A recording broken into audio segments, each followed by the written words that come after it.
nouvelle vidéo, donc vidéo un peu spéciale car je vais répondre à des questions que vous m'avez posées. Donc pendant plusieurs semaines, je vous répétais que si vous avez des questions à me poser, de me les envoyer par message privé. Donc vous avez été plusieurs à m'en envoyer. Donc voilà, le but est simple, c'est de répondre à des questions me concernant moi et ma passion des livres, mais voire peut-être plus large. Donc voilà, il y en a quelques-unes qui sont assez intéressantes, même s'il y en a pas mal qui sont revenus. Donc voilà, j'ai mon petit calepin avec tout écrit. Ce petit calepin concerne tout ce qui est de la logo. Bon, il est vidé, il y a 4 pages d'écrit. Et ça me marque, voilà, comme là, tous les livres qu'il faut que je rajoute sur la Bibliomania, etc. Mon petit point hors sujet. Je vais répondre à ces questions, donc je vais les laisser anonymes. De toute façon, j'ai même pas marqué les noms, donc de toute façon, c'est obligé que ce soit anonyme. À savoir aussi que si vous m'avez posé des questions que je réponds pas, c'est normal. Parce que bien sûr, j'ai fait mon boulet, c'est pas rare. J'avais marqué toutes les questions sur une feuille. Donc au fur et à mesure que je le recevais, je marquais. J'ai perdu la feuille. Et vu que vous avez posé les questions un peu n'importe où, j'ai cherché, donc je pense avoir trouvé le plus de questions possible. Peut-être que je suis passé à côté de certaines. Donc si c'est le cas, mille excuses. Et n'hésitez pas à me le renvoyer par message privé. Comme ça, je note bien cette fois-ci, je le mets sur le mur, bien à côté de l'ordi. Et je ferai une autre vidéo. Et si à la suite de cette vidéo, vous avez d'autres questions, n'hésitez surtout pas aussi à me les envoyer par message privé. Et pas par commentaire, s'il vous plaît, parce que après je vais plus savoir où sont les questions, etc. Ça va être le gros bordel. Donc on va commencer par la question qui est la plus revenue, la plus courante. D'où te vient la passion des livres? Parce que c'est rare de voir un garçon aimer autant la lecture. Je crois que j'avais déjà répondu à cette question de Tang, mais je suis pas sûr. Donc ma passion des livres est arrivée déjà dès mon plus jeune âge. Dès que j'ai su lire, je lisais. Moi je lisais des petits, vous savez, les petits livres pour enfants de 10-20 pages, beaucoup de BD, mais rien de gros. Jusqu'à mes 8 ans, ouais, 8 ans, on m'a forcé à aller voir Harry Potter. Donc j'allais souvent au centre de loisirs et ils allaient voir Harry Potter. J'étais pas cinéma, j'étais pas film, ça me disait rien du tout. Mais vu que ma soeur y travaillait et vu que je connaissais bien le directeur, ils m'ont forcé à y aller. Ils m'ont dit si tu es avec nous. J'y suis allé à contre-cœur. Et quand je suis ressorti du cinéma, que je suis rentré chez moi, j'ai obligé mes parents à aller à Cora, donc une grande surface, pour me prendre le livre. Et je me suis pris le coffret, je me rappellerai toujours. C'était un coffret des 4 premiers tomes. D'ailleurs je l'ai plus, je l'avais jeté à l'époque, je l'ai goûté. Enfin j'ai jeté que le moitié, j'ai pas jeté les livres. Donc j'ai lu les 4 livres, j'avais 8 ans. J'ai lu les 4 livres, je me suis régalé. Et bon, j'ai mis du temps à lire d'autres livres quand même. Oui, je crois que je suis resté sur les 4 premiers Harry Potter pendant des années, je les lisais en boucle. C'est pour ça que ça étonne certains quand je dis que j'ai lu les 4 premiers plus de 20 fois, mais je les lisais en boucle. Et quand je dis en boucle, c'est, voilà, je lisais 1, 2, 3, 4, quand j'arrive au 4ème, je recommençais le premier. C'était ça pendant des années. Et bon, après, ça avait évolué, arrivé au primaire, je lisais des petits livres là, de la bibliothèque, j'étais toutes les semaines à la bibliothèque. Mais je lisais quand même encore beaucoup de BD, etc. De livres jeunesse, très jeunesse plutôt. Mais voilà, c'est vraiment Harry Potter qui m'a fait le déclic. Puis plus tard, quand vraiment les rayons jeunesse sont apparus, parce que dans mon magasin, vers chez moi, il n'y avait rien du tout à l'époque. Et c'est voilà, vers 2007-2008 qu'ils ont mis des rayons jeunesse, fantaisie, imaginaire et compagnie. Et c'est là que voilà, je me suis pris, je crois, l'intégrale de Narnia. Et c'est là que tout a commencé. Bon, je lisais pas énormément, je lisais peut-être 1-2 livres de le mois. Mais voilà, j'allais au rayon livre et je regardais tous les livres. Je me disais, un jour, tu auras une bibliothèque comme ça. Et voilà, c'est vraiment arrivé comme ça.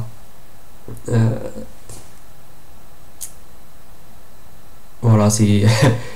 Je trouve voilà, redondant à dire parce que c'est comme c'est Harry Potter voilà, qui m'a fait ce déclic.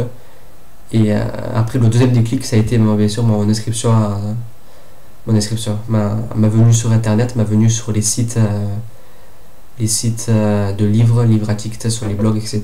Là, c'était le deuxième déclic qui a fait que j'ai acheté beaucoup de livres. Car juste avant, voilà, je lisais mais j'avais pas 100 livres, quoi. J'en avais une vingtaine chez moi, c'est tout. Mais voilà, je lis depuis mon plus jeune âge. Et voilà, mon premier roman, ça a été Harry Potter. Toc, toc, toc. Organisation. Ça t'est venu quoi? Donc, moi, j'ai répondu à la question à l'autre question. Donc voilà, ça m'est venu. J'ai commencé à lire. Je voulais lire. Voilà, je voulais toujours lire quelque chose. Donc voilà, franchement, j'étais celui de la classe qui allait toujours à la bibliothèque. J'étais toujours celui qui ramenait des livres. Et voilà, donc je pense que j'ai lu. La passion pour la lecture est arrivée vraiment dès que j'ai su lire, dès que j'ai pu lire. Et ma mère a toujours été là pour faire en sorte que je lise. Elle était toujours là pour me mener à la bibliothèque, etc. Et elle a toujours été là pour que je vive à fond ma passion. Et voilà, une passion vraiment débordante maintenant, qui s'est vraiment amplifiée avec l'âge. Après, t'as combien de sagas commencé? Alors, j'ai plus les comptes en tête, hein, vu que ça change tout le temps. On va dire, je suis de la cinquantaine de sagas commencées. En sachant que sur la cinquantaine, il doit y en avoir 45 qui sont au premier tome. Faut vraiment que je me bouge, faut vraiment que je termine des sagas, car ça devient vraiment impossible. Beaucoup trop de sagas. J'aimerais bien les terminer pour avoir me dire voilà, je mets ces personnages de côté, j'y pense plus, c'est terminé. Parce que des fois que je lis une suite que j'ai pas lu de tome depuis bien longtemps, je vois revoir le personnage en tête, mais c'est après que je réalise que non, c'était d'une autre saga, c'était pas bien du tout, donc il faut que je recherche un peu ce qui s'est passé, etc. Donc c'est pour ça que cette année, je me lance comme mission de poursuivre le plus de sagas, d'essayer de terminer le plus possible. J'en ai déjà terminé 2 cette année. Yeah. Voilà, faut vraiment que j'avance dans mes sagas. Donc j'essaye de commencer le moins possible, mais c'est vraiment très dur, surtout quand on sait que dans ma pile à lire, elle fait 200, presque 300 livres, je pense maintenant, 275, quelque chose comme ça. Et dans cette pile à lire, il y a au moins une centaine de 150 tomes 1. Donc voilà, une bonne centaine de sagas qui attendent dans ma pile à lire. Ça fait vraiment mal aux fesses. Surtout que voilà, je me dis, tu les as, mais il faudra bien les continuer un jour. Donc ça va faire beaucoup de sagas dans ma bibliothèque. Mais voilà, moi j'adore les sagas. Je préfère lire ça que les tomes uniques, les one-shots. Les sagas, je sais pas, ça permet d'être plus à fond dans l'histoire, de s'accrocher plus au personnage, de s'accrocher plus à l'univers. Mais bon, après, voilà, comme toujours, le plus dur après, c'est de la terminer. Car une fois que la saga est terminée, ça fait vraiment mal au cœur, plus que le tome unique. Mais bon, voilà, je prends le risque, et c'est vraiment, moi, les sagas, quelque chose que j'adore. Merci Harry Potter une fois de plus. Mais voilà, j'ai beaucoup de sagas commencées, beaucoup de sagas dans ma pile à lire, beaucoup de sagas que je sais que je vais acheter très bientôt parce qu'il me faut de l'œil. Et voilà, de toute façon, j'y peux rien, je suis comme ça.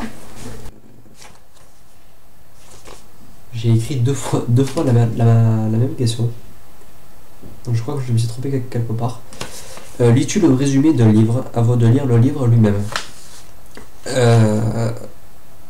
Oui, je lis toujours le résumé. Avant de lire un livre, bon, je clique souvent sur la couverture, c'est mon gros défaut. Et voilà, j'essaie toujours à lire le résumé. Même des fois, peut-être plus maintenant, je les lis à moitié. Quand je vois qu'elle est trop longue, que ça part un peu dans trop de révélations, je lis à moitié, ou après je lis que la dernière phrase du résumé. Souvent, voilà, là il faut une accroche super qui donne qu'une envie, c'est lire le livre là, maintenant, tout de suite. Mais si je lis toujours les résumés, même si ce qui est bien avec moi, c'est que j'oublie de suite. Donc je lis le résumé, j'achète le livre, et une fois arrivé dans la voiture, je sais déjà plus de quoi parle le livre.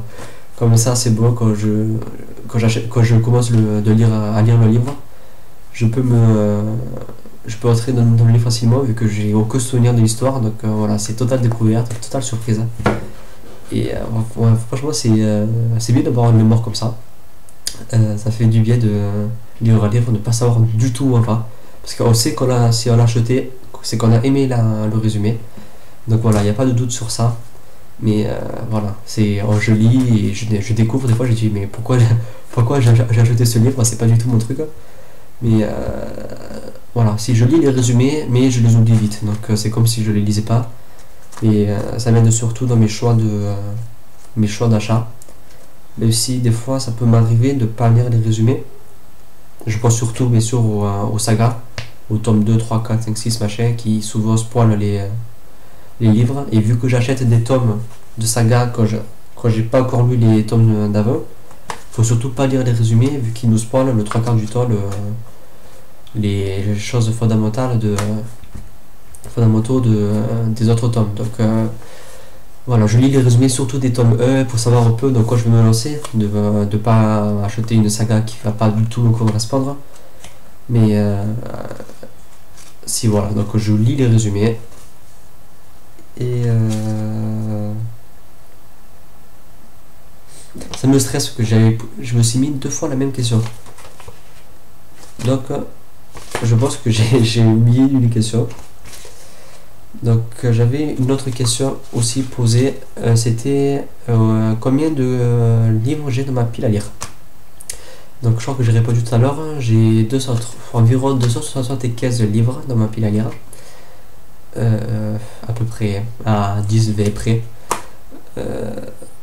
Je suis sur la blogosphère depuis 2 ans et demi. Et à cette époque, ma pile à lire était très basse. C'est-à-dire, elle devait être à quoi 2 livres, 3 livres, 4 au pire, au mieux plutôt. Voilà, donc j'avais presque pas de pile à lire, pour moi ça n'existait pas. Et voilà, j'ai découvert la blogosphère, toutes les tentations sur chaque blog, sur chaque site. Et ma pile à lire a monté. Et même si souvent je me dis, bon, tu l'as fait baisser, etc., ça ne tient jamais. Même les mois où je me dis, tu n'achètes qu'un livre, tu n'achètes pas de livre, je craque, je suis obligé de craquer, c'est plus fort que moi. Dès qu'il y a une baisse de morale, ou au contraire trop de bon moral, de bonne humeur, etc., je m'achète des livres. Voilà, si je déprime, j'en achète, ça me fait du bien. Si je vais très bien, je n'achète pour que ça aille encore mieux. Donc à ce trait-là, ma pile à lire n'est vraiment pas prête à diminuer. Donc la question finale pour cette vidéo, je vais pas dire le nom comme les autres de qui me l'a dit, mais je pense que vous allez comprendre qui c'est. Depuis quand aimes-tu te faire fouetter virtuellement? Alors, j'aime me faire fouetter virtuellement depuis que je te connais, toi, la personne qui a posé cette question. C'est à cause de toi, voilà, que je parle de ça maintenant, parce qu'à l'époque, je n'aurais jamais osé. Et c'est la vérité, c'est le seul problème. Vous m'avez dévergondé sur la blogosphère. Hein. Mais voilà, c'est ce qui est bien avec la blogosphère, c'est qu'il y a beaucoup de délire, même s'il y a beaucoup de problèmes. On reste une grande famille, entre guillemets. On reste, voilà, on est tous sur la même passion, donc voilà, il y a une très bonne entente, de très bons délires, de très bons moments passés entre nous. Et voilà, ça fait souvent du bien au moral quand ça va pas. Donc voilà, donc si j'aime me faire fouetter, c'est à cause de toi, Suki. À cause de... voilà, bon, vous savez qui c'est pas ma faute. Je vais dépenser, il y a aussi une question que j'ai lue tout à l'heure qui m'a été envoyée. Pourquoi Palace Crouton? Donc le nom de ma chaîne vidéo. Alors, Crouton. Pourquoi Crouton? Il y en a beaucoup qui se posent la question. Donc Crouton, c'est parce que ma meilleure amie me surnommait comme ça la première fois, j'étais au collège. Ça date de 7-8 ans. Coup de vieux. Bam. Donc ouais, il y a 7-8 ans, mon surnom Crouton est arrivé. Et ce surnom est resté. Il est resté. Et c'est connu dans ma famille, chez mes amis IRL. Même mes profs connaissaient ce surnom Crouton. Euh, voilà, donc moi maintenant je suis surnommé Crouton. Il y a écrit Crouton en gros sur, sur mon front. Et donc voilà, c'est un peu ma signature sur internet aussi maintenant. Et pourquoi Palace? Tout simplement parce que mon blog c'est Palace of Books. Donc Palace de Palace of Books, Crouton de mon pseudo Crouton, Palace Crouton. Voilà, c'est tout bête, mais j'ai fait un petit remix des deux parce que je voulais mettre Palace of Books pour le nom de ma chaîne YouTube, mais ça voulait pas. J'arrivais pas, ça marchait pas, je sais pas, j'ai jamais su pourquoi. Donc j'ai fait un mix des deux choses pour arriver à ce nom. Donc voilà, j'ai plus de questions en stock. Enfin si, je dois en avoir plein, je suis sûr, mais je les ai un peu égarées. Donc si je vous oublie vos questions, n'hésitez pas à me les renvoyer. Si vous avez d'autres questions sur moi, si vous voulez voir un peu plus loin sur moi, sur ma vie, sur n'importe quoi, n'hésitez pas à me poser des questions. Je répondrai avec beaucoup de joie dans une prochaine vidéo. Sur ce, on se dit à très bientôt. Bye.